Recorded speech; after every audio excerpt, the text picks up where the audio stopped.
Sous la pluie, devant le rectorat d'Aix-en-Provence, Marie-Pierre Jacquard entame une grève de la faim, soutenue par son mari et sa fille.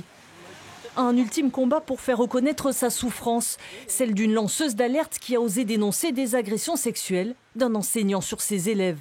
Une affaire d'une gravité extrême qui l'a laissé épuisée, avec ce sentiment d'être punie par l'éducation nationale. Aujourd'hui, le signal qu'on renvoie dans notre société, c'est que quand on parle pour dénoncer de la pédocriminalité, on subit des conséquences qui font que finalement plein de gens n'osent pas parler. Et ça veut dire qu'en fait on ne protège pas nos enfants ne sont pas protégés et que pour moi c'est gravissime. En 2021, cette enseignante de sport révèle en effet au grand jour les agressions d'un professeur de français au lycée Bayen à Châlons-en-Champagne.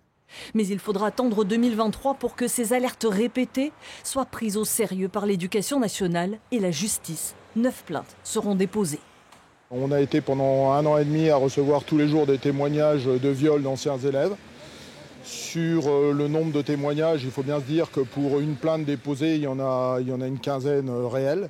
Et que faire la démarche pour quelqu'un aujourd'hui qui a 30, 40 ou 15 ans, c'est quelque chose de difficile, surtout quand les familles ne sont pas au courant. Après le suicide de l'enseignant, une commission d'enquête de l'Assemblée nationale sera envoyée sur place.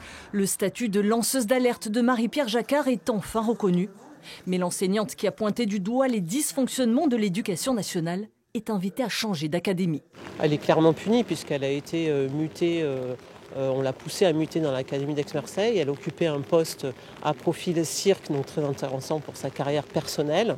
Elle a dû laisser ce poste et elle s'est également retrouvée dans un état de santé très fragile.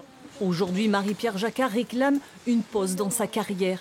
Après 4 années passées à lutter contre sa hiérarchie, l'enseignante garde espoir, même si ce jour-là, le rectorat qui la reçoit ne lui fait aucune promesse.